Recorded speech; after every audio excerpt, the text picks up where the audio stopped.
Gravação. Pronto. Olá, boa noite todo mundo.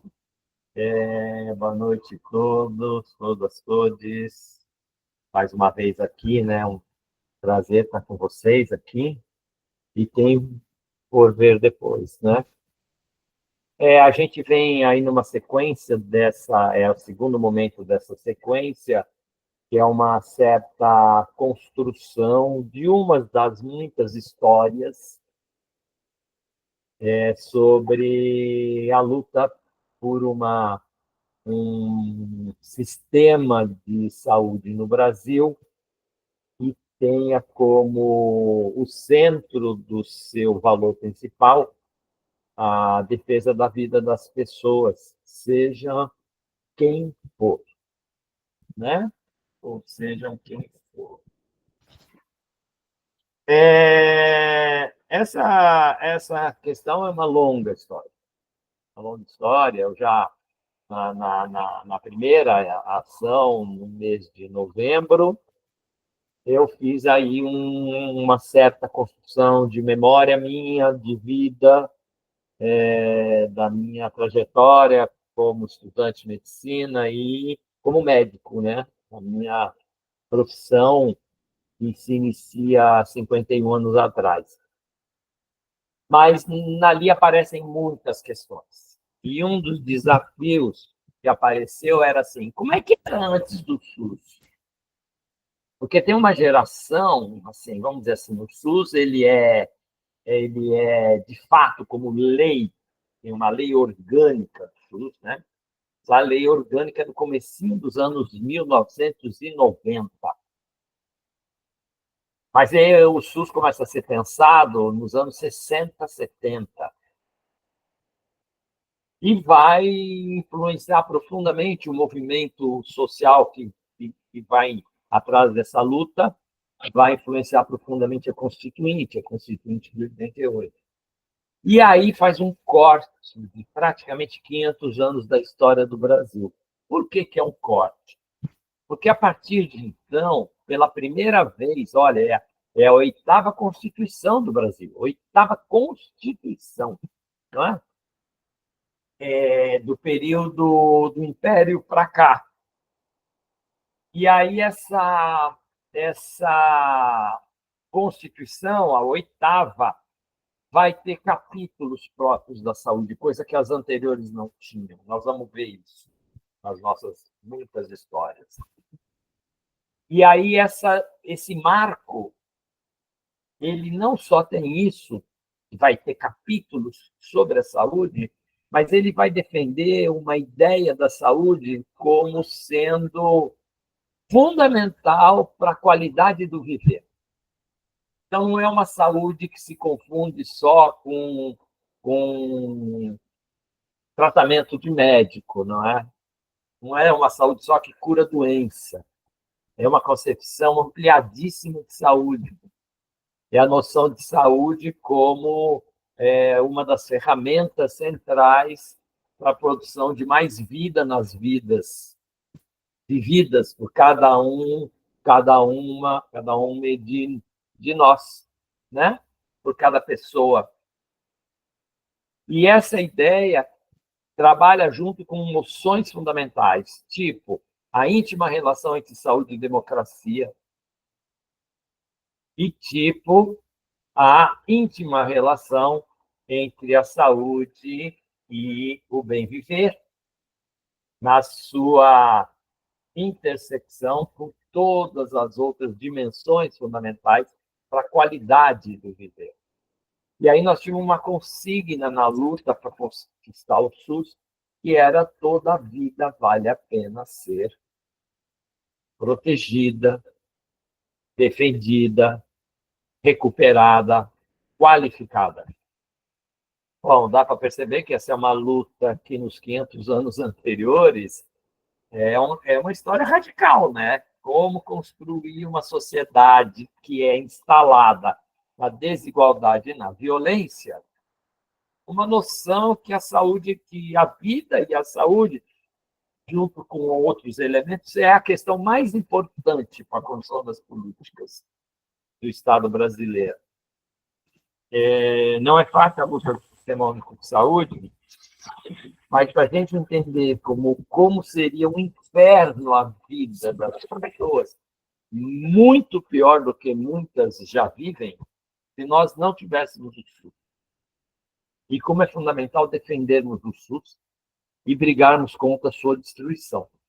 Então, para isso, a gente voltou e montou a ideia. Bom, então vamos falar de como é que era antes, porque eu sou um profissional de saúde formado há tanto tempo que eu exerço minha profissão médica antes de existir qualquer noção de sistema único. Na verdade, minha geração é que vai participar da formulação da ideia de sistema único de saúde. Eu já falei um pouco disso, bastante, pouco não, bastante disso na primeira conversa, e hoje eu vou tentar ir lá para trás.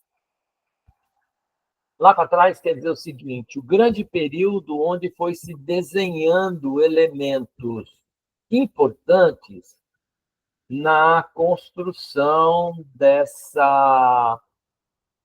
de algo que poderíamos chamar de uma política de saúde do Estado brasileiro. É óbvio que a gente se remete à ideia do início da colonização, em que as vidas não valiam absolutamente nada, principalmente dos povos que viviam nessas chamadas colônias das nações europeias, né? Fossem na África, fossem na Ásia, fossem isso que se chamou de América, né? Nós podemos imaginar que não tinha política de saúde, né? E, na verdade, a gente só vai ter, depois de séculos, algo que era parecido com alguma coisa de ação coordenada sobre a saúde de algumas pessoas que viviam na colônia, né? Então, essa longa história aqui desse século XVI, 1500, até o século XIX, é uma longa história de presença muito pontual de ações que você pode identificar. Olha, aqui tem alguma coisa envolvendo uma preocupação daquilo que a gente poderia chamar de ações e políticas de saúde de um Estado aqui na antiga colônia portuguesa, que acaba ficando finalmente com o nome de Brasil, né? E isso é impressionante, porque vocês imaginam onde é mesmo que as pessoas iam buscar cuidado, ou a importância, né? E ainda bem que existia isso, porque era isso que protegia dos chamados saberes originários dos povos afro-indígenas aqui no Brasil, né?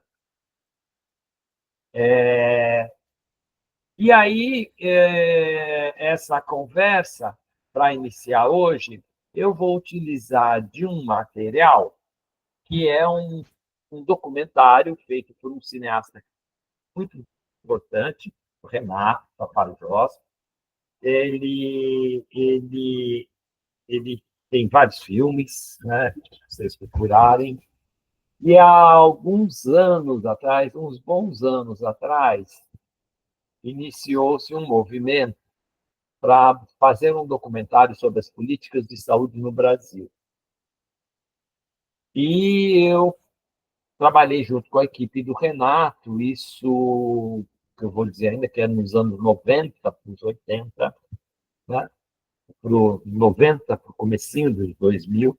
Eu trabalhei com a equipe do Renato como um consultor para esse tema da história da política de saúde. Esse filme ficou muito inacabado porque faltou dinheiro para completar.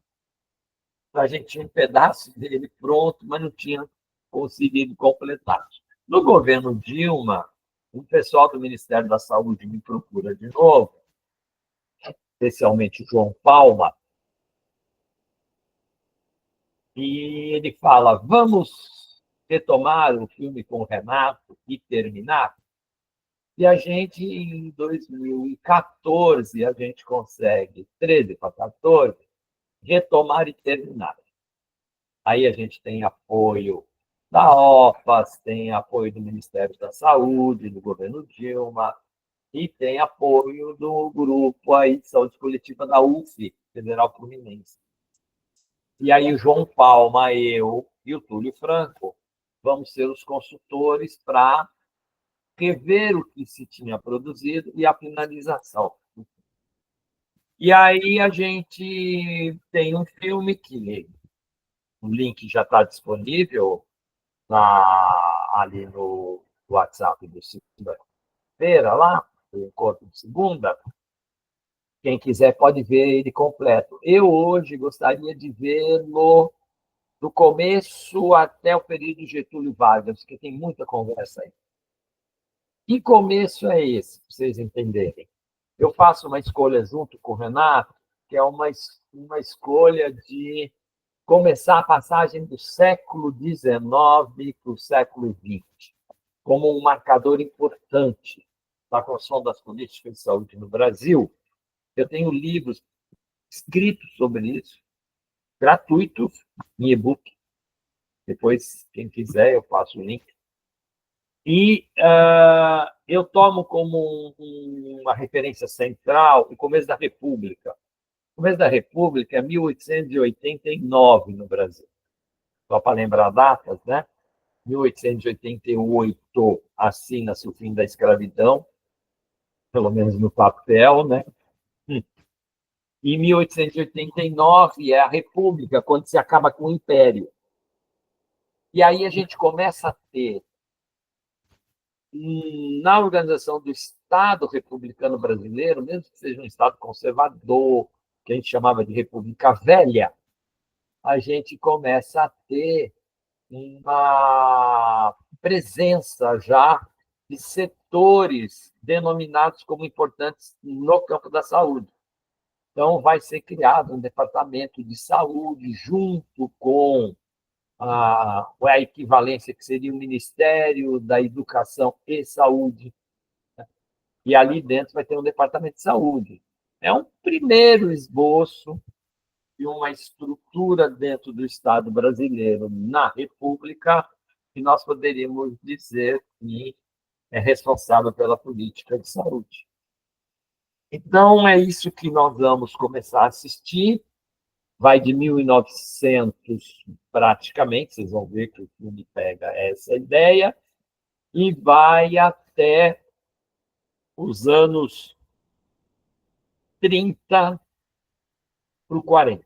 Quando chegar nos anos 30, com Getúlio, a gente faz uma pausa e abre uma conversa. Eu espero que minha internet mantenha-se ótima, do jeito que está aqui agora, sem interrupção, porque ela já variou muito durante o dia. Paulo, se você puder iniciar o documentário, seria ótimo.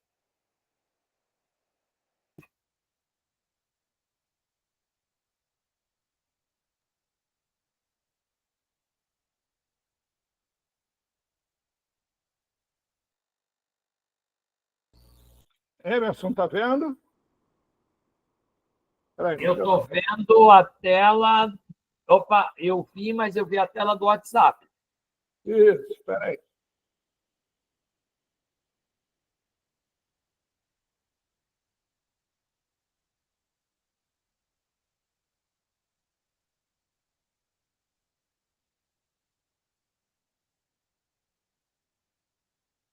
Não, Okay? tá o Milton, não, é o Milton Santos que você clicou. Você clicou no Milton Santos. O link do filme está acima, está mais para cima do WhatsApp. Não é esse. Não, eu entrei com o link que você me mandou. Não. Espera aí. Peraí, que eu vou deixar. Eu acho que não. Veja aí que no link de segunda-feira tem um antes, porque eu acabei de botar o link e alguém já mandou esse do Milton Santos. Então, ficou sobreposto. Não, olha, o Sérgio mandou antes. Eu que mandei o Milton Santos, mas. Peraí, calma. Eu tinha posto. Você botou lá no grupo, é isso? Acima desse do Sérgio, no próprio papo de segunda, tal, política de saúde no Brasil, e embaixo assim, Paulo, pensei em passar uma parte, e aí tem o... Aqui. Pronto. Isso, perfeito. Está vendo aí? Sim, se puder ficar em tela cheia, ótimo. E som, só está faltando som.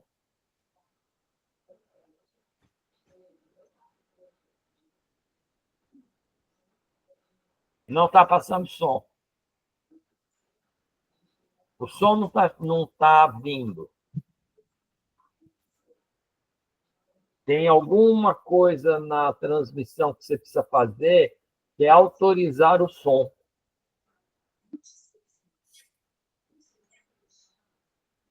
Que não é só aí o alto-falante da tela. Deve ser o link que você deve estar...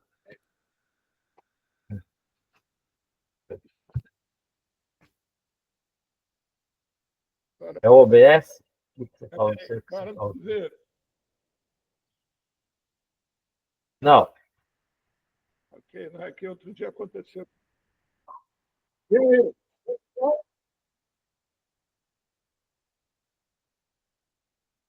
Não, aí já tem fala, porque já esse menino... Sim, mas você não está ouvindo o som. Só me avisa a hora que tiver. Espera aí. Tá bom.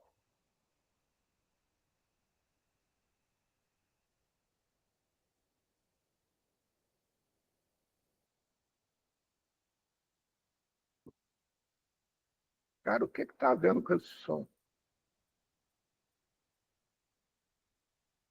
Você está usando OBS, né? Estou usando o próprio vídeo, não tem. Porque o vídeo é automático, o som dele, mas não está vindo, não. Oi? Não está vindo o som. Caramba, o que pode estar acontecendo? Você está usando o Chrome. Será que é o Chrome que tem que autorizar que o som entre? Não é. Eu passo toda hora filme. E do YouTube, né? Eu não estou conseguindo entender o que está acontecendo. Tem algum sabido aí na internet? Universitários? Alguém sabe isso? Alguém domina isso para poder ajudar a dizer como é que pega esse filme do YouTube, passa. Eu não tenho como saber.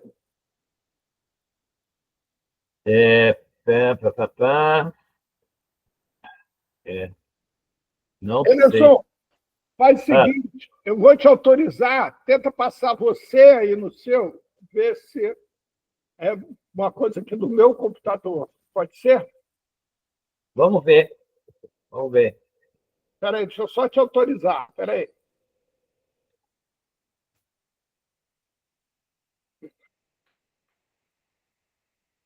Pronto, Emerson, pode tentar. Posso tentar passar isso? Então, deixa eu ver. Passa por você. Vou tentar. Tá bom.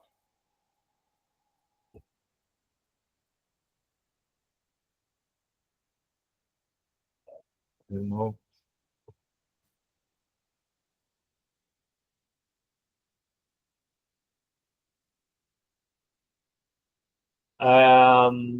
Tanantã.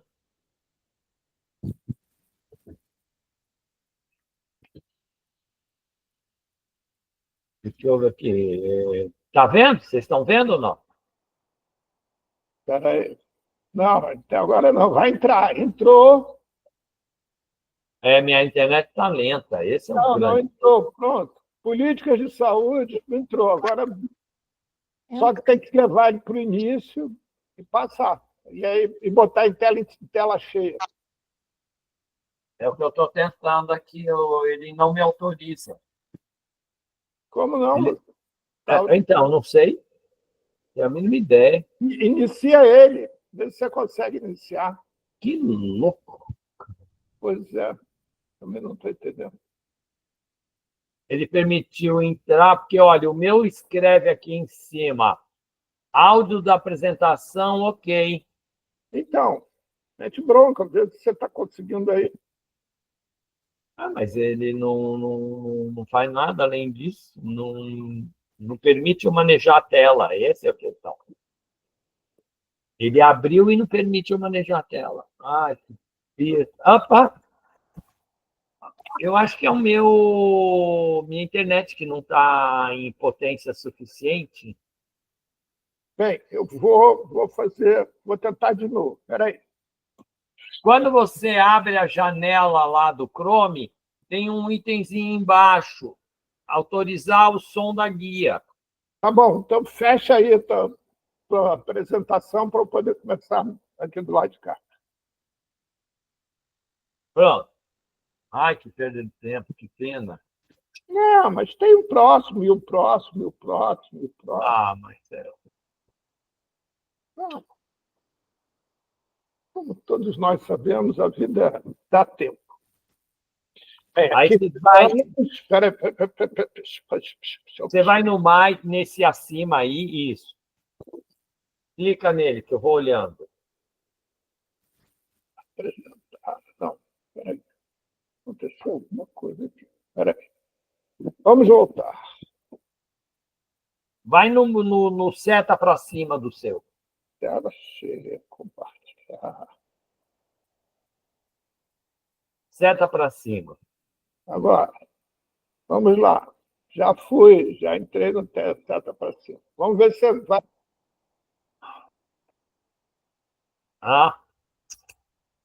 Sem som. O seu está sem som.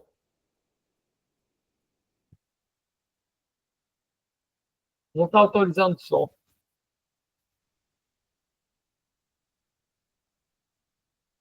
Poxa vida, eu acho que eu vou falar então. E o filme vocês vão ver depois. Vou falar rapidamente. O que eu acho que a gente pode fazer. Alguém que está aí online sabe operar melhor do que eu, e aí eu posso passar o link para vocês passam. Alguém sabe operar computador, essas coisas, para resolver esse tipo de problema? Que eu passo o link do filme. Poxa, essa eu não esperava. Nem eu, menos ainda. Eu não sei, Sara. Sara já respondeu, eu não sei. Mas quem sabe? Alguém sabe? Alguém é alfabetizado digitalmente aqui no grupo? Isso é um bom sinal, sabia? Bem, então vamos. O que você propõe, Emerson? Eu acho que a gente pode passar o filme mudo, você. Paulo, vê uma coisa. Quando eu aperto a setinha para cima do meu, ele me abre um quadradinho dizendo assim, guia do Chrome. Isso. Quando aperta, Aí, escolha compartilhar. não, aí no guia do Chrome tem lá políticas de saúde, já aparece para mim para eu clicar em cima. Isso, exatamente. E na janelinha de baixo está escrito compartilhar também o áudio da guia, está autorizado. Espera aí que tem alguém aqui querendo entrar. Peraí, É a Maria. Pronto, acabei de autorizar. Voltemos aqui. Compartilhar também o áudio da guia. Isso, guia está aqui. Está autorizado? Compartilhar também o áudio da guia. Está autorizado. Aí você clica no Política de Saúde e põe compartilhar. O que aparece? Então, não aparece nada, só aparece lá em compartilhar. Aí vai aparecer agora o vídeo. Olha lá. Paraná. Você clicou em cima do Política de Saúde, é isso?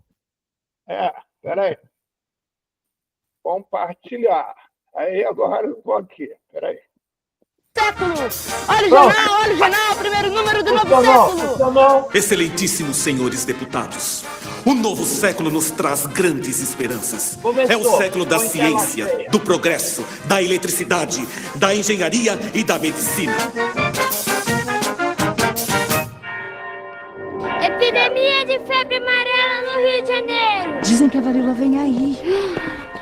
Epidemia em São Paulo! Epidemia em São Paulo! A situação da saúde é uma vergonha nacional.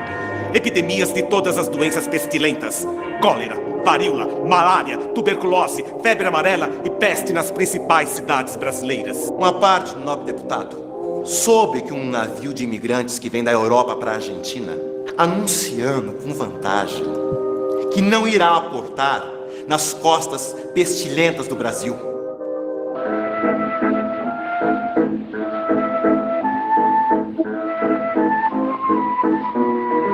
E nós, como é que ficamos quando caímos doentes? Como sempre foi, ora pois. Os ricos têm seus médicos, seus doutores. Nós o que temos são as benzedeiras e a caridade. É dever de todas as mulheres que tenham um sentimento cristão levar a caridade aos pobres, atendendo-os nas doenças, como fazem as irmãs das Santas Casas de Misericórdia.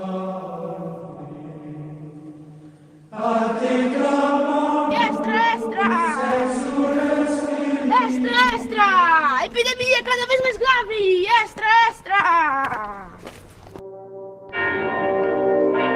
Estas epidemias mancham o nome do Brasil no estrangeiro.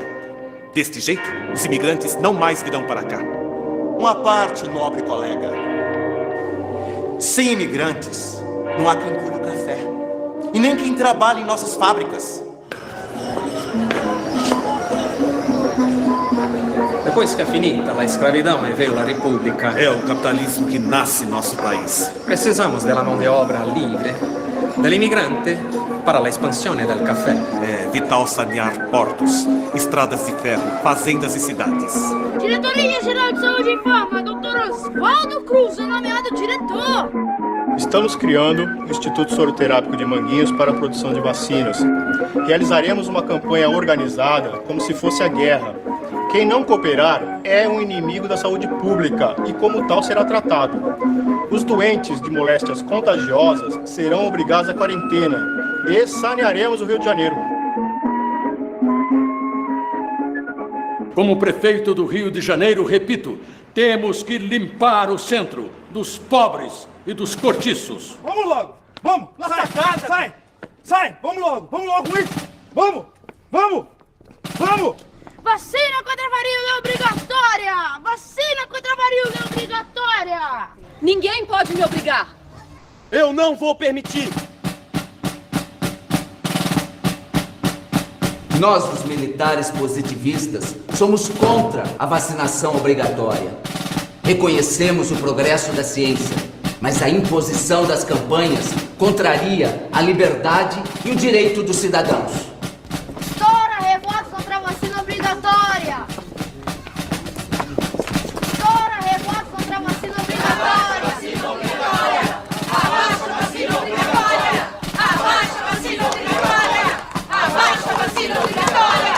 Abaixa a vacina obrigatória! Abaixa a vacina obrigatória!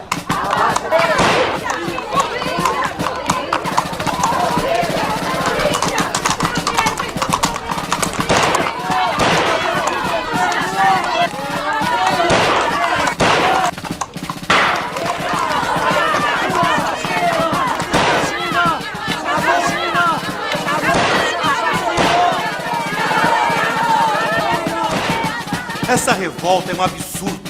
Temos que tratar da questão da saúde como uma questão de polícia.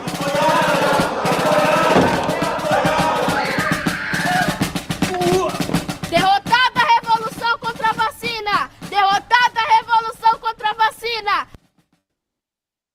Dizem que o doutor Emílio Ribas está morando com os doentes de febre amarela. É, ele quer provar que a doença não se transmite assim, pelo convívio com os doentes. Bom, Até agora ele não pegou a doença.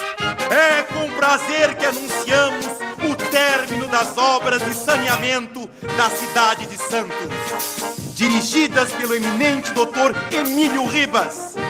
De agora em diante, o Porto de Santos não mais será atingido pelas terríveis epidemias.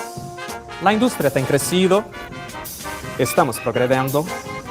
La guerra impediu que artículos como tecidos, calçados e chapéus continuassem sendo importados. Então, passamos a produzi-los aqui.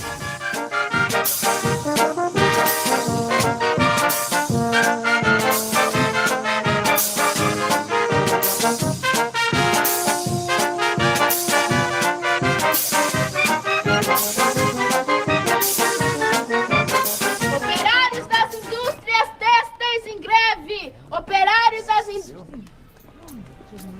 Ma lo que me preocupa são estas agitações operárias, estes anarquistas que não se contentam com nada.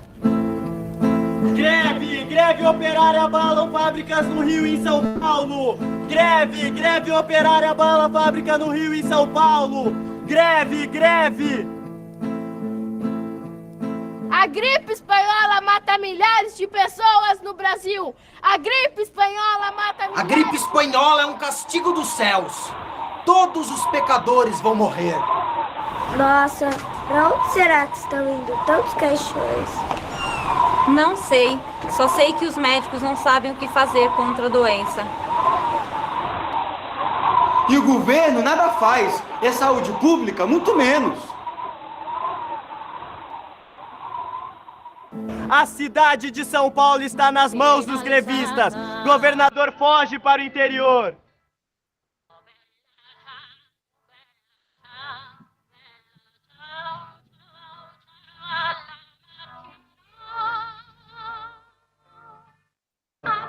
Os grevistas fazem acordo com os patrões e voltam para o trabalho. Os grevistas fazem acordo com os patrões e voltam para o trabalho.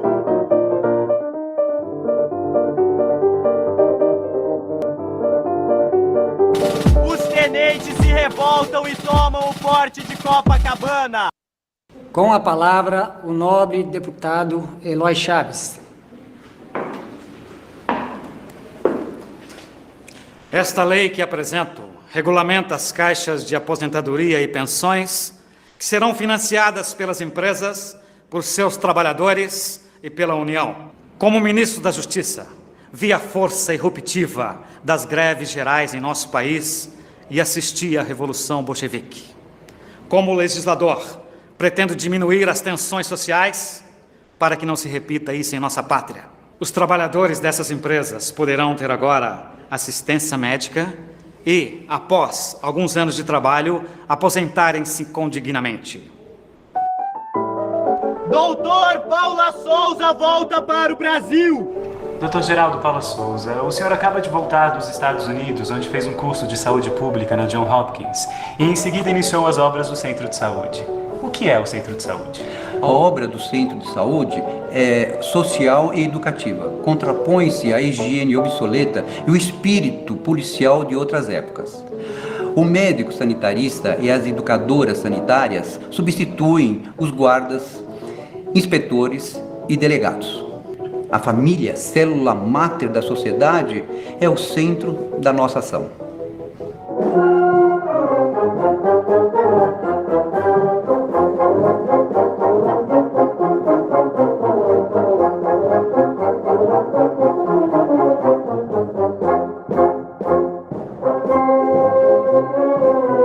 A coluna Prestes percorre o interior do país. Os tenentes querem reformar o país. Os tenentes querem reformar o país.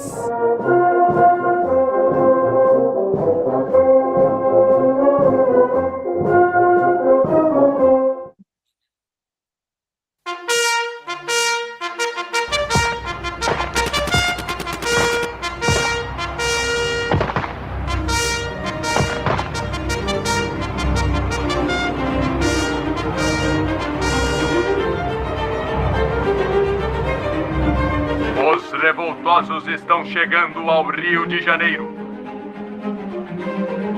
O medo se espalha na população. Falei que amarraram meu cavalo no belisco, não falei? Falou, tchê. Atenção, muita atenção. Getúlio Vargas tomou posse como presidente, em meio ao entusiasmo da população. Trabalhadores do Brasil, recebo este cargo em nome de vocês e governarei com o pensamento voltado para os... Você quer parar, Emerson? Eu acho que é muita coisa já. Depois a gente faz sequência, tá? Tá, então vou fechar aqui. É isso que você quer? Isso. Foi? Foi. Eu quero ver se alguém aqui conseguiu acompanhar. Bota a tua imagem, Emerson. Você está sem imagem. Pronto, voltei. A chuva aqui não para de jeito nenhum. Eu quero ver se vocês conseguiram acompanhar. Isso é uma pequena parte ainda dessa história. E o que é que, de uma certa maneira, chamou a atenção de vocês? Desse período, olha esse período, né? Passagem do século XIX para o XX, né? Aquela comemoração, a gente usou a figura do menino que entrega jornal, porque era um marcador, né? Principalmente de cidades que estavam ocupando o centro da nova fase do Brasil, que era São Paulo, Rio de Janeiro. Algumas dessas cidades, esses meninos eram muito importantes, porque eles faziam exatamente isso aí, os jornaleiros, né? Eles saíam vendendo os jornais. A gente tem jornal no Brasil desde o período do Império, né? Tem uma quantidade de jornal importante. Mas fala. Chama muita atenção nesse filme, nesse período que você passa, é que a saúde, naquele momento, tinha muito mais valor do que tem hoje. Ou seja, as pessoas foram às ruas defender ideias ligadas à sua saúde, né? Foram à rua defender, na época, contra a vacina, mas depois continuaram na rua com a história da greve espanhola. Isso era alguma coisa que mobilizava muito. Enquanto a gente acaba de viver uma pandemia onde o presidente se recusa a distribuir vacinas, e todos nós sabíamos que a vacina era a única saída, e ninguém foi às ruas. Nós ficamos pela internet observando tudo. Esse é um período que vai aparecer ali, que é importante, né? Que eles chamam de revolução, que na realidade é conhecida como a revolta da vacina. E é um período onde já tem o Oswaldo Cruz, né? Conhecido, Oswaldo Cruz, pelo menos pelo nome de alguns edifícios. É um período interessante, tem vários detalhes. Por isso que eu interrompi. Tem muito detalhe nessa história. Um dos primeiros detalhes é por que será que, de repente, a saúde passa a ser conversa? Porque nem se conversava muito. Vocês querem uma ideia, por exemplo? Se você andasse... Olha, nós estamos falando da passagem, 1900. Se vocês andassem 40 anos para trás, então vamos lá para 1860. 40 anos atrás. O Brasil era um país do Império, porque desde a independência em 22, na verdade era um país agrário, com monoculturas importantes, começo do café, mas fundamentalmente cana-de-açúcar, e muito trabalho, escravos sustentando tudo isso. Não é? Trabalho escravo ampliadamente, dependendo do lugar do Brasil, de diferentes composições. Tem lugares do Brasil que o trabalho escravo era centralmente de povos originários, mas aqui nas grandes centros de produção da riqueza do Império, e de novo aqui eu estou costurando principalmente São Paulo-Rio, mais Rio que São Paulo, São Paulo vem atrás disso, né? São Paulo ainda não era importante, em 1860, como vai ser nessa fase que nós estamos olhando aqui. E o que é que tinha lá 40 anos atrás? Nossa, nós tínhamos assim, vou tomar um indicador que vai ser um indicador importante. Um indicador que era a mortalidade infantil. Ou a mortalidade materna. Vou usar esses dois números, sabe? Mortalidade infantil, mortalidade materna. Mortalidade infantil, qual é a ideia? Eu pego um período de 1 ano e vejo quantas crianças nascem nesse período. Posso pegar de agora, vai. Dia 2 de dezembro de 24 e vou até 2 de dezembro de 25. 1 ano. E eu vou ver quantas crianças nascem hoje, amanhã, depois de amanhã, até o dia 2 de dezembro de 25. E eu vou ver quantas destas crianças morrem nesse período. Exatamente no mesmo período de 1 ano. Ou seja, quantos nascidos morrem.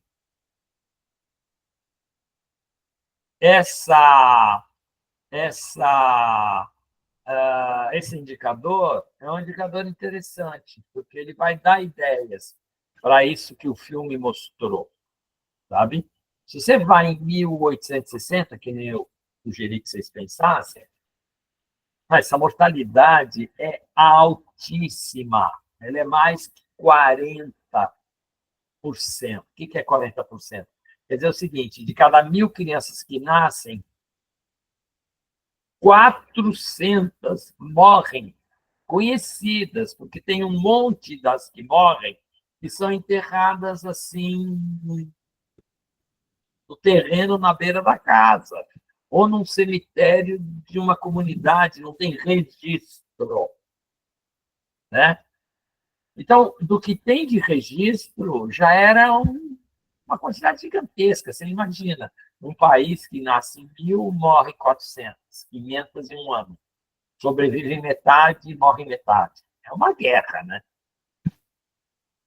Se você chegar em 1900, esse número não é tão menor.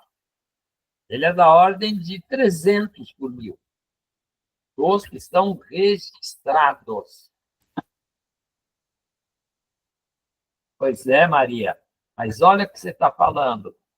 Polo, Maria é uma grande amiga que trabalha no Fronte Povos Originários, né? Lá na região amazônica. E ela está falando, tem polo, ela está falando de polos de povos originários, de aldeias indígenas lá na região. Ela fala 40. Olha a diferença. 40. 40 quer dizer o seguinte, em cada 1.000 morrem 40 hoje. Nos piores lugares. Antigamente, nessa época que eu estou falando, no começo desse filme, eu mostrei um pedaço, era da ordem de 400, 300. Bom, mas quem se importava com os 400 e 300 que morriam no período da escravidão? Só se tivesse escassez de escravo. Então, se o negócio é livre de importação de escravo, de compra de escravo, não tem nenhum tipo de preocupação. Porque escravo não era gente mesmo, né? E aí morre o que morre, compra mais escravo e bota no lugar. Né? E isso não era tão caro a ponto de custar o empobrecimento dos grandes fazendeiros do Império. Mas quando vai chegando a República, e a República vai aparecer mesmo também por causa disso, a gente vai viver no períodos de impedimento de compra de escravo. Tem leis que vão aparecendo nos 1870, 1880, até a lei que impede a escravidão, em que você vai dizendo assim, olha, não pode mais comprar escravo. O que tem de escravo já tem. Então, ou eles se reproduzem aqui no Brasil, fabricando mais escravos, ou não pode mais trazer escravo de fora. Então, você acaba com o tráfico negreiro, né? E depois vai aparecer uma outra lei que vai dizer assim, qualquer filho de escrava nascida no Brasil nasce livre. Ora, isso vai criando um problema para o chamado capitalismo agrário bem escravocrata do século XIX. E aí eles começam a pensar em soluções. Só que o Império não tinha fôlego para solução nenhuma. Pela composição, a maior parte dos parlamentares ligados a Dom Pedro II eram ex-escravocratas importantes ou ex-traficantes de escravos importantes. Esses caras que sustentam o Império de Dom Pedro II. Então, vai entrar em crise, o Império entra em crise. Ele tem que tomar certas atitudes para preservar a produção da riqueza, e ele não pode tomar aquelas atitudes. É assim que vai aparecer a República, em 1889. O tal do Marechal Deodoro da Fonseca, herói da República Brasileira, era um herói de nada, né? Ele era um militar ligado ao Dom Pedro II. E defensor da escravidão e tudo. Mas, na verdade, ele vai servir aos interesses da elite econômica que quase chega à seguinte conclusão: não dá mais para a gente sobreviver tendo o império. Nós precisamos acabar com o império. A gente precisa tirar o imperador e fundar uma nova estrutura política, um novo Estado no Brasil.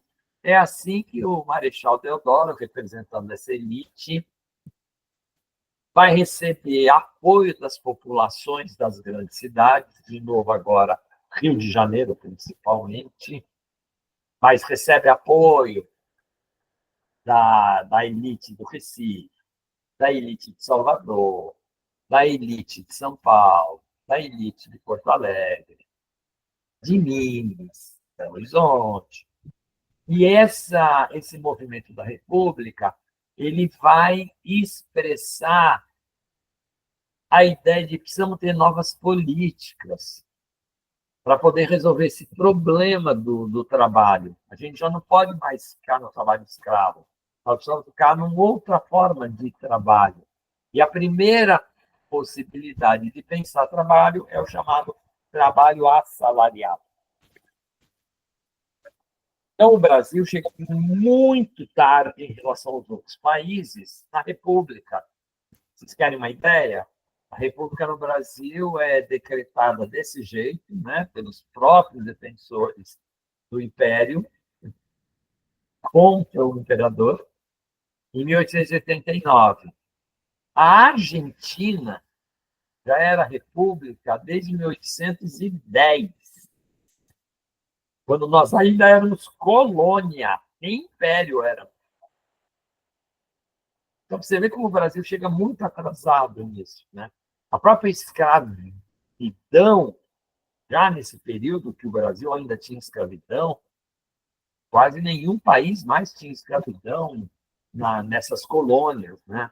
Com exceção de países árabes, algumas coisas assim, e alguns países na África, mas nesses outros lugares não, né? Os Estados Unidos já tinha rompido a escravidão desde a metade do 19. E aí isso é um dado interessante, porque o que você começa a ver, além do jornaleiro, qual é outra figura que tem nesse documentário? A figura dos políticos conversando. E o que eles estão conversando, esses políticos? Né? Eles estão dizendo assim, olha, nós vimos um navio que vinha trazendo imigrantes da Europa, e olha, não é imigrantes da Europa, é imigrantes brancos da Europa, porque aí começa um movimento no Brasil. Não, escravo é vagabundo, escravo não serve para ser trabalhador assalariado, ele quer ficar debaixo da água. A elite brasileira é sacana, né? Desde sempre foi. Né? Viveu séculos matando e consumindo a vida dos escravos e escravas, e crianças escravizadas, e depois constrói um imaginário de que tudo é vagabundo.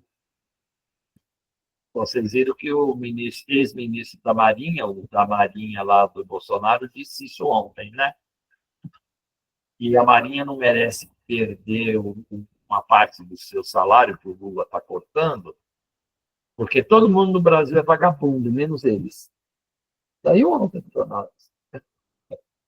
Você vê como é que é essas elites brasileiras. E ele não está defendendo o marinheiro, né? Está defendendo os almirantes. Mas, voltando lá, né? Lá, então, você vai ver, além da figura do jornaleiro, que é uma novidade, né? O Império tinha jornal também, mas os jornais eram muito mais vigiados. Quando abre a República, a partir de 1889, você tem um período de exercício de muita novidade. Até isso que o Paulo fala, né? População muito reprimida, muito contida, vivendo em miséria, começa também a se manifestar. No Império, qualquer movimento de manifestação era de extermínio, né? É só ver a revolta dos escravos em Salvador, os malês são exterminados. É só ver o período ainda de algumas revoltas sertanejas, né, no Brasil, começo da República, tal, que são exterminadas, mas você tem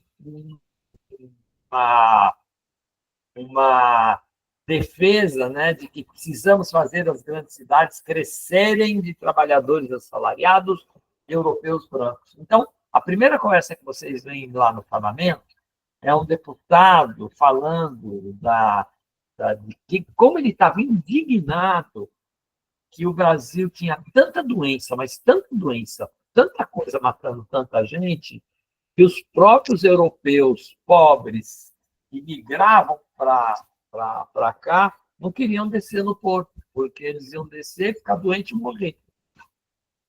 E aí eles preferem ir para a Argentina, ir para Nova York, ir para outros lugares. E aí o deputado começa a discutir com o outro. Nós não podemos admitir isso. Olha como ele está criando uma coisa que não tinha até então. Políticos preocupados em construir uma política de saúde. Seja lá qual fosse a política de saúde. Então, na medida que você acompanha o diálogo desses parlamentares, você vai ver eles conversando sobre algumas ideias das políticas de saúde. É aí que vai aparecendo a figura de Oswaldo Cruz, Emílio Ribas. Fala, Paulo. Emerson, bota aí dentro desse liquidificador a biopolítica. Boto. Já eu traduzo isso e falo da biopolítica. Então, eu estou chamando a atenção para algumas imagens para vocês ficarem. Primeiro, esse poder de comunicação das ruas.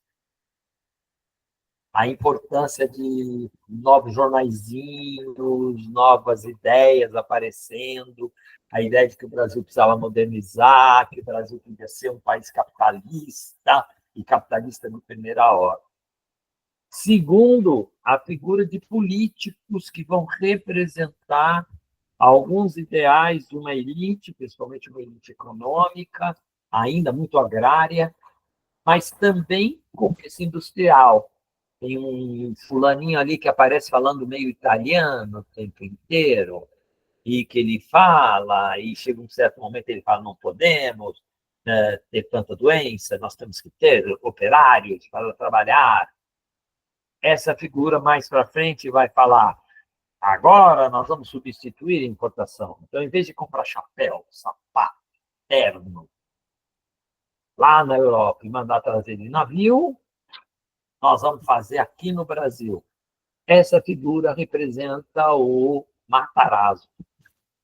Matarazzo vai ser um italiano industrial paulista, ele vai se instalar em São Paulo, e ele vai ser o homem mais rico do Brasil por muitas décadas. E vai ser o industrial com a quantidade mais gigantescas de variedades industriais. Ele produz óleo para cozinha, ele produz óleo para carro, ele produz roupa, ele faz exercício, produzir máquinas, ele vai ter fazendas, enfim. Matarazzo vai ser... E é ele que está ali, né? Aí aparece a figura não só agora do escravocrata, do senhor de terras, agora aparece a figura do senhor urbano das indústrias. Essa alternativa, então, é uma alternativa que vai aparecendo. Precisamos ter trabalhador assalariado.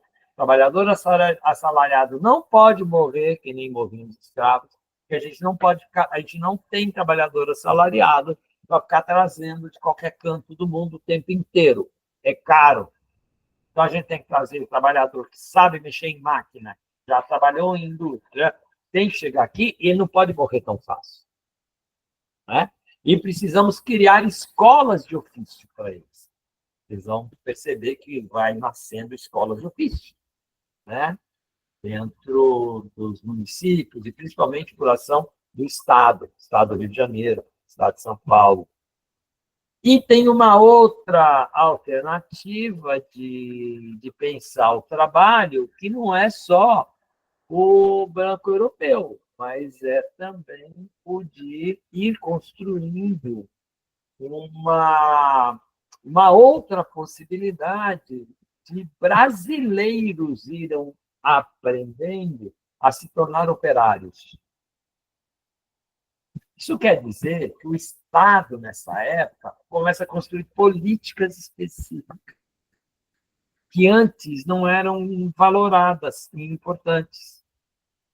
Vai construir políticas para o tema da saúde e vai construir políticas para o tema da educação. É quando vai aparecer as primeiras ideias da educação pública. Né? E vão aparecer as escolas de ofícios.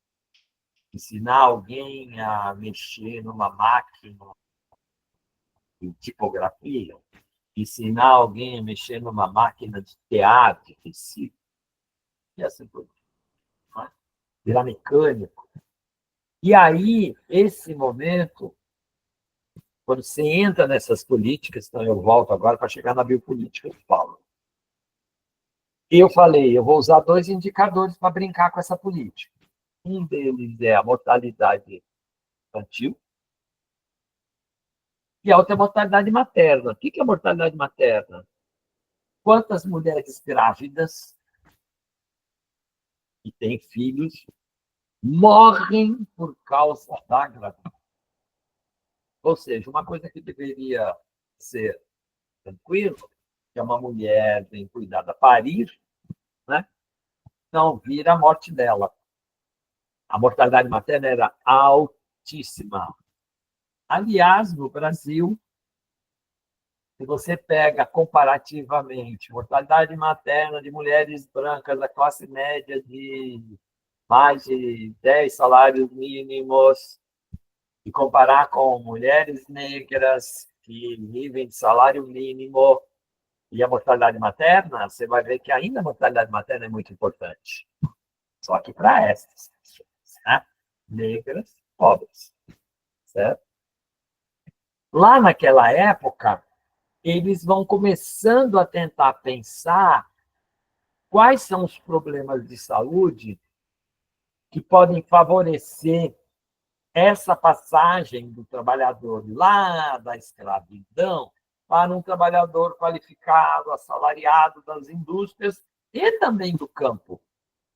Porque começam a aparecer também algumas máquinas por campo. Né? em alguns setores. Você vê que o café vai começar a ser muito importante, já não pode usar trabalhador escravo, eles começam a importar trabalhadores da Itália. A Itália é um fornecedor de trabalhadores, assim, principalmente em São Paulo, né? Em 1900 já tinha 1 milhão de italianos no estado de São Paulo. 1 milhão. Né? Talvez fosse o contingente populacional maior da cidade de do estado de São Paulo. E estavam em diferentes lugares. Né? Que política eles vão fazer? Aí volta lá para os políticos discutindo e volta para Oswaldo Cruz, no Rio de Janeiro, Emílio Rivas. Aí você vê, não, tem que combater a febre amarela, tem que combater a gripe, ou seja, tem que combater epidemias, ou grandes endemias, grandes quantidades de doença, que matam muita gente, que podem ir matando os trabalhadores assalariados. E aí, nesse processo, começa a ter políticas que é uma política de controle sobre a vida das pessoas. Ou seja, é uma política toda animada para fazer um controle dos corpos, da sobrevida destes corpos. Que corpo que eles estão preocupados? O corpo, força de trabalho que vai ser assalariado. Que políticas eles vão ter? Eles vão começar a ficar preocupados. Olha, nós precisamos ter políticas que possam atuar para fazer esses corpos manterem a capacidade produtiva deles. E a gente vê que o trabalhador está sem grande proteção. Quem cuida deles? Você vê a conversa dos trabalhadores. Ou é a filantropia ali, que normalmente vem da religião, né? E que não tinham grandes serviços para cuidar, era mais casas, às vezes, de depósito. Né? Ou vai inventar mais novidade na política de saúde, que é o que vai aparecer num diálogo quando aparece a figura do Eloy Chaves em gente. E alguém pergunta, agora vamos ouvir, né, o ministro Eloy Chaves. E o Eloy Chaves fala, faz aquele discurso, né? Vi a Revolução Russa, vi isso, vi aquilo. Né? E eu estou propondo uma nova lei para os trabalhadores. Trabalhador assalariado agora vai poder participar de uma caixa de aposentadoria. Era uma caixa, que nem uma máquina caixa de um bar, que você vai lá, compra e põe na caixa, dá os trocos, tira de lá. A imagem é uma caixa de dinheiro. E aí, qual era a ideia? Todo trabalhador que fosse assalariado teria que tirar um pedaço do seu salário, o patrão teria que tirar um pedaço do seu ganho e o governo teria que pegar um pedaço do seu imposto e formar uma caixa. Na verdade, essas caixas beneficentes, elas eram muito mais construídas diante de uma experiência de autogestão dos movimentos sindicais operários de cunho anarquista, que já vinham da tradição europeia, que era assim, morre um companheiro na fábrica, acidente de trabalho, morreu. E agora? A viúva vai passar fome, os filhos vão passar fome, e quem que enterra ele? Quem compra o caixão? Então, os operários se auto-organizavam, faziam vaquinhas, eles criavam o que a gente chamava de grupos mutualistas. Né? Eles mutualmente se ajudavam fazendo vaquinhas. Aí eles faziam vaquinhas, juntavam aquele dinheiro e entregavam para a viúva. Aí a viúva conseguia entregar o marido e ainda ficar um tempo, não muito. O Eloy Chaves, ele pega uma ideia, assim, e enfia um detalhe, dizendo até poderá se aposentar, né? Até vai ter uma contribuição do patrão e do Estado. De fato, não eram grandes as contribuições dos patrões e do Estado. A contribuição vinha mesmo era dos salários dos operários, que iam fabricando essas caixas de beneficência. E só para os trabalhadores com carteira assinada diante de um ofício. Então, você começa a ter a caixa do pessoal que trabalha na indústria têxtil, a caixa dos que trabalham no comércio de venda X. Você começa a ter essa experiência já nos anos 20 com a Eloy Chaves. Eu não avancei nos anos 30, nós vamos ver isso depois. Depois, o Getúlio torna isso uma lei nacional e aprimora muito. Aí faz uma expansão enorme, depois nós vamos ver isso mais tarde.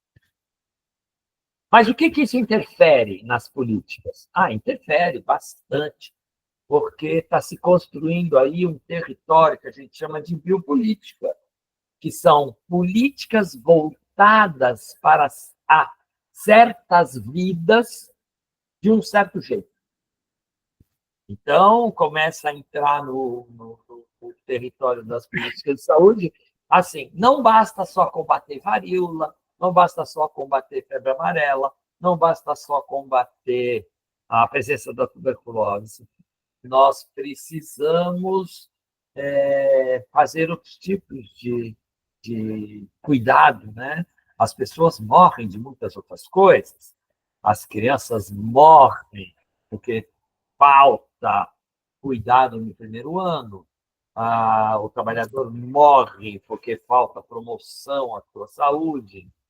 E vai aparecer ali, além do Oswaldo Cruz e o Emílio Ribas, que são mais ligados ao combate de endemias e pandemias, vai aparecer a figura de uma terceira figura, chamado Geraldo de Paula Souza.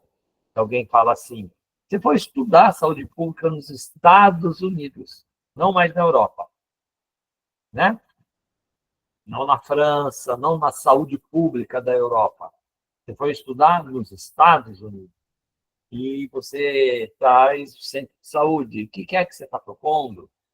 Na verdade, o Paula Souza estava dizendo assim, não basta só fazer campanhismo de vacina, campanha de controle de grandes epidemias, né?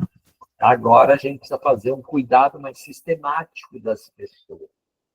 E devemos utilizar, ele vai propor depois, estratégias de promoção da saúde, de proteção da saúde, de educação sanitária. As pessoas perdem o dente. Mas perdem o dente por quê? Porque não escovam o dente. Então, nós vamos nas escolas ensinar a criança a escovar dente, nós vamos nos bairros ensinar as pessoas a escovar dente. Além disso, nós vamos ter um outro tipo de oferta, o Eloy Chaves fala, que é as caixas vão poder oferecer cuidado médico. Diz isso. Então, olha esse período de 1889 a 1920. Ele é um período cheio de turbulências políticas, é isso que vocês vão vendo, né? Depois a gente pega esse item das turbulências políticas, mas talvez não hoje, talvez hoje a gente fique nessa da política de saúde, mas ela fica marcada por coisas interessantes, né?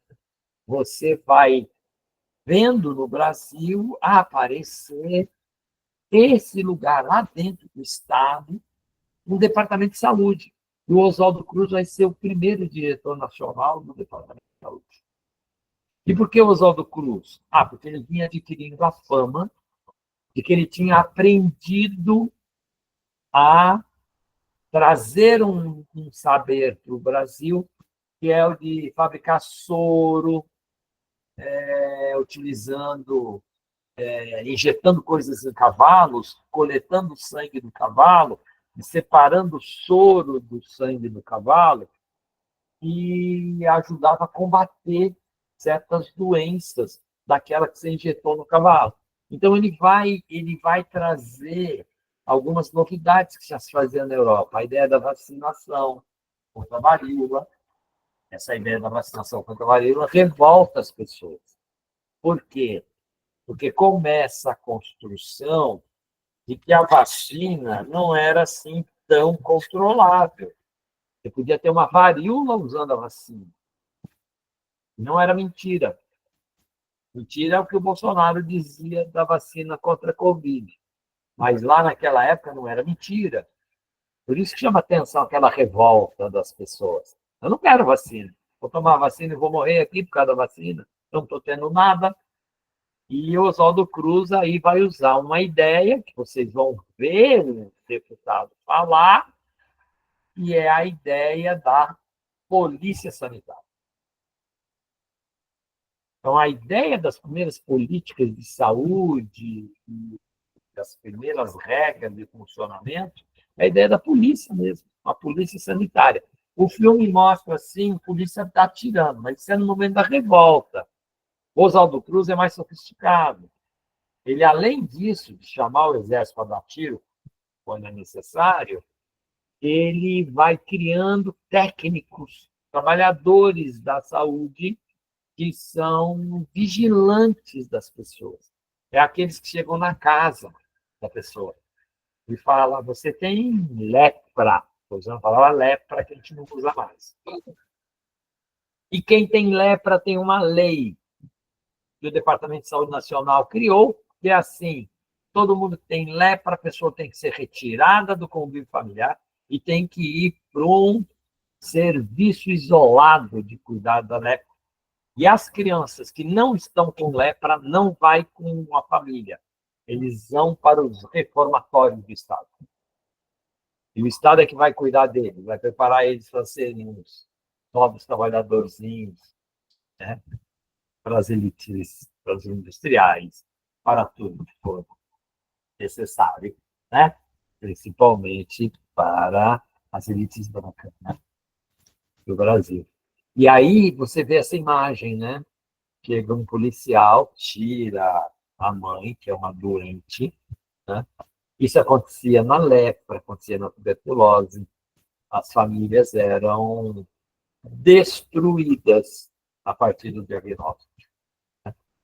Então, você vai ver um desenho de política de saúde, que é um desenho que mistura, de um lado, ideais da biopolítica, né? Que é o controle da produção da vida do outro e o facilitar certos modos de produzir o viver do outro, mas sob controle. Temos disciplinar, como a biopolítica do poder. E também o outro desenho fundamental, que é o da polícia sanitária, ou polícia médica, que era um desenho que foi inventado na Alemanha, na região da Alemanha. Então, você junta aí uma certa aprendizagem do Oswaldo Cruz com os franceses e com o Pasteur, e com a saúde pública alemã. E isso é que vai animar esses caras no começo. Até chegar um fulano nos anos 20. Repara como os anos 20 tem muita mudança em detalhe, e aí vai cair lá na Revolução dos anos 30. Interessante. Por quê? Porque a chamada primeira fase da República, que vai até 1930, ela era muito governada ainda pelos antigos escravocratas.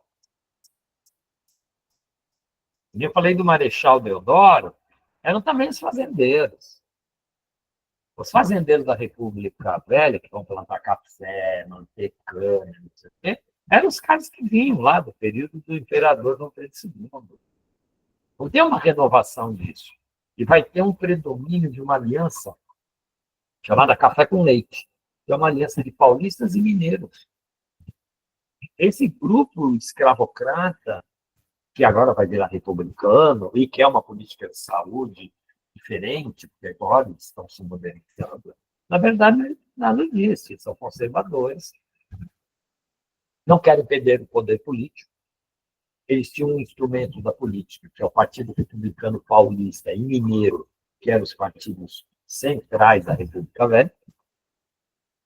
E eles, nos anos 20, vão ser profundamente questionados por dois grandes movimentos. Movimentos operários, enfim, não tinha grandes movimentos camponeses, movimentos operários, e aí os anarquistas são muito importantes, né? Vocês veem as greves e as lutas por conquistas, né? Não só salariais, de vida, né? As caixas vão aparecer para diminuir o ímpeto da luta operária. Eles param São Paulo, eles tomam São Paulo, na greve de 19, por exemplo. Né? E aí você vai ter um outro movimento que vem desde o começo desse período da República, que é jovens do Exército Brasileiro, que vão ser conhecidos como os tenentistas.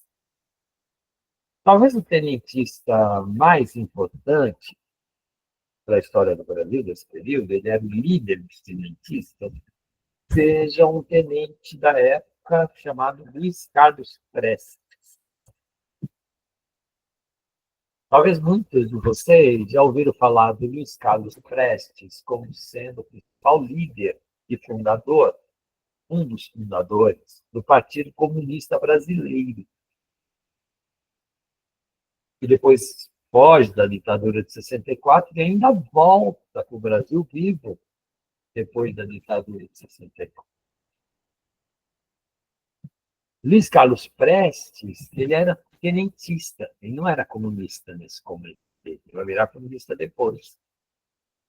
Mas ele era um tenentista que defendia mesmo uma guerra contra os fazendeiros conservadores. E ele defendia uma modernidade, uma modernização capitalista para o Brasil. Favorecer uma nova intelectualidade. É assim que ele vai virando de esquerda. Ele não era a priori de esquerda. Ele era um tenentista como vários outros tenentistas. E eu vou dar o nome de um outro tenentista que vocês talvez possam lembrar, pelo menos o sobrenome, porque um dos ditadores de 64 é irmão de um tenentista contemporâneo do Prestes, o ditador Ernesto Geisel. Né? Talvez vocês lembrem, teve um ditador militar no Brasil chamado Ernesto Geisel. O irmão dele, Orlando Geisel, era um tenentista também. Por que eu estou destacando esse período todo? Porque vocês vão ver lá em 22 que tem, além da luta operária, tem uma luta dos militares. Militares positivistas, lúcidos, defensores do desenvolvimento nacional, nacionalista. Querem defender um Brasil, país rico, mundial. E aí vocês vão ver no filme essa presença.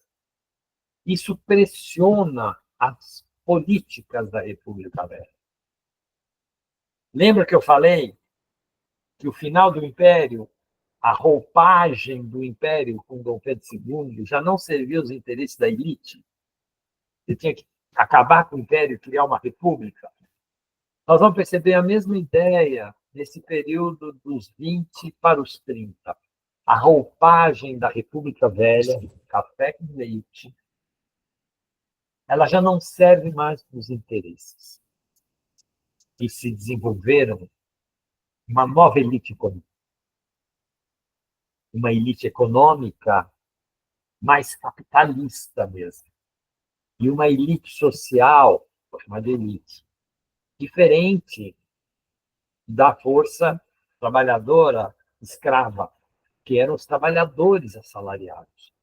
Essa presença de aumento significativo de trabalhadores assalariados com uma presença de novos setores econômicos, agora muito industrializados também, e um crescimento importante do sistema bancário financeiro, porque o Brasil vai ter uma produção de riqueza que nunca andou tendo, inclusive por causa do próprio café. Mas o dinheiro do café vai se reinvertendo em indústria, não só na produção de café. Então, a República Velha, que está muito ligada ainda à questão da produção do açúcar, da cana-de-açúcar ou do café, do dono da fazenda, ela começa a não servir mais essa roupa. Então, o chamado Acordo do Café com Leite, Minas, São Paulo, começa a ser enfrentada. O cara que vai representar no final dos anos 20 para 30 esse ideário conjugado é o Getúlio Vargas. O Prestes tenta disputar isso, mas o Prestes perde essa disputa. E o Getúlio Vargas é que vai ser a figura, e olha que engraçado, ele era um gaúcho dono de fazendas. E ele queria quebrar a hegemonia do café com leite em Minas, São Paulo. Então ele começa a se confrontar contra os coronéis paulistas, os coronéis mineiros. Coronel aqui é o nome que se dava para todo senhor, né, agrário dessa linha do café com leite ou das grandes produções agropecuárias que já iniciavam no Brasil. O Getúlio representava esse setor agropecuário do Rio Grande Gaúcho, né? E ele vai liderar esse movimento de desejos de quebrar a República Velha e fundar uma nova República.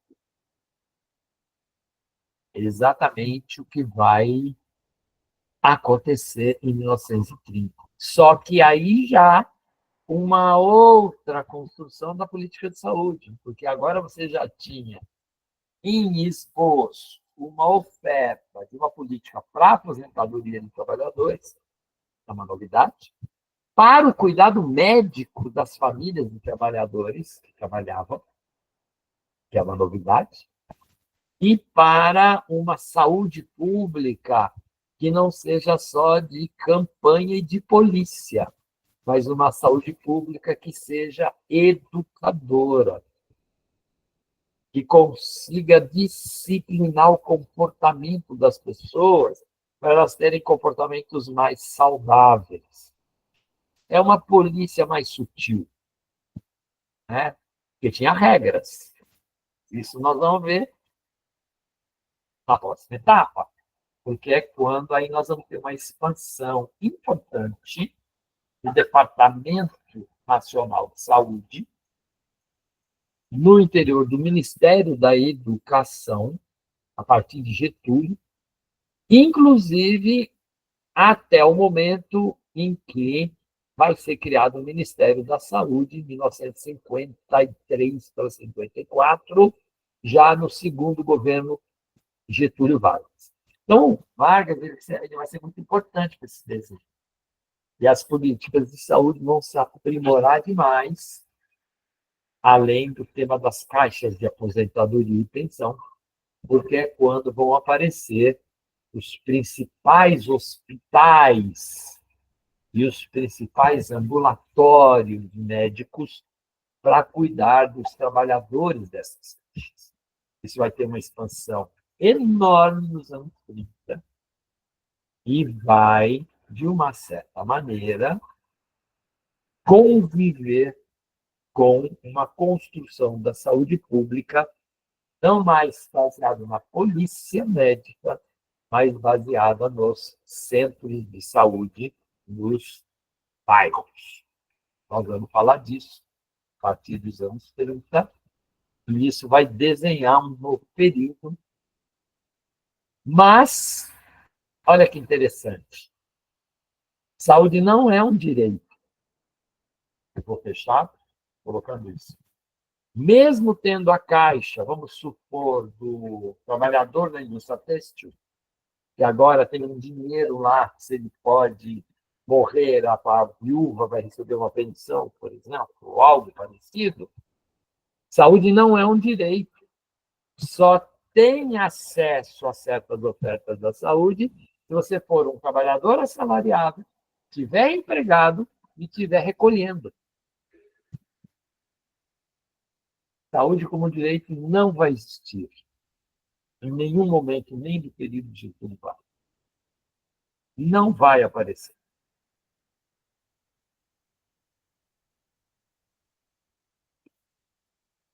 Eu acho que eu fiz uma retomada de vários itens, e isso pode abrir a conversa agora e o próximo encontro. Nós não precisamos avançar por Getúlio. Nós podemos passar de novo na próxima vez o comecinho e só ir para a pergunta, Sérgio. Eu estou interessado em pergunta, né? Eu quis ir construindo os referentes de informações, que são muitas informações, né? E vocês não perderam. Pergunta, Sérgio? Não, pergunta não, a gente está chegando ao final. Poxa! Emerson, hoje eu aprendi definitivamente o que significa a palavra sabedoria, como definida por Paulo Freire. Paulo Freire distinguia conhecimento de sabedoria. Ele dizia que conhecimento é aquilo que a gente aprende no livro, numa escola, numa universidade, e fica repetindo, e repetindo, e repetindo, e é um conhecimento. Mas sabedoria era aquilo que a gente, ao aprender em qualquer lugar, vivia e ia incorporando em nossas vidas de tal maneira que aquilo se tornava parte da nossa vida, e quando a gente falava a partir de uma sabedoria, a gente se emociona, a gente traz a vida presente. E aí deixa de ser um conhecimento, pura e simplesmente, para ser uma narrativa de vida. Muito obrigado, Emerson. Sinceramente, muito obrigado. Não é à toa que a sabedoria é o que nós temos de mais precioso. Sem dúvida. Sérgio, posso te pedir uma coisa? Você pode fazer a pergunta a hora que você quiser no WhatsApp, e aí eu posso conversar com você, gravar e devolver para todo mundo. E mais que isso, podemos, no nosso próximo encontro, retomar, vocês vejam um filme, vejam um documentário, e aí a gente só faz conversa com perguntas. Bom? Tá bom. Mas, olha, obrigado. Uma vez me disseram que o que a gente tinha de mais precioso na vida era a sabedoria. E você, com a tua generosidade toda, nos oferta esse prato cheio, esse tesouro. Esse momento vai ficar gravado na minha cabeça. Muito obrigado. Maria me chamou de vovô, né, Maria? Mas eu sou mesmo, né? Você tem toda a razão, Maria. É história de vô, né? Eu também dou direito, né? Eu, quando converso com meus netos. Emerson, grato também, grato pela informação toda. Realmente, a aula expositiva sempre foi uma coisa meio chata para mim, mas eu prestei atenção em alguma coisa captei.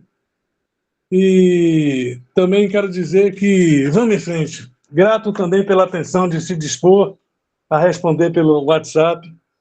E eu quero... Tem duas perguntas que eu quero. São duas perguntas. Uma você falou na outra aula, que é a respeito do financiamento do SUS, que ficou atrelado politicamente, né? Não é um financiamento obrigatório, é politicamente. Espera aí, só vou terminar rapidinho. E depois é o seguinte, a outra questão... Deixa ele perguntar, só fazer a pergunta. Vai, aí eu vou pensar e devolver. Vai, Sérgio. O controle social do SUS, o controle social, que é presidido, é feito pelas conferências e pelos conselhos. Então, os conselhos são presididos pelos secretários de saúde, municipal e estadual, e as conferências são presididas pelo ministro. E aí onde é que fica o Conselho realmente, né? Eles fazem aquilo que eles querem, não tem uma atuação realmente crítica, propositiva. Enfim, são essas duas coisas que eu quero saber, o financiamento e o controle Vamos social. falar, faço isso. Tá bom, bom dia. Tomo isso como uma ótima pergunta, as duas são ótimas, e a gente conversa disso. Mas obrigado pelas perguntas. Emerson, conversa disso no nosso próximo encontro, certo? Tá bom. Porque eu também quero saber, também quero ouvir exatamente as perguntas que são ótimas. Ótimas. Como todos nós. Obrigado, tá bom? gente. Um grande abraço. Grande, muito obrigado por tudo a todos e a todas. Nós vamos encerrando por aqui. Você finaliza a gravação, né, Paulo? Isso, estamos finalizando. Olha só,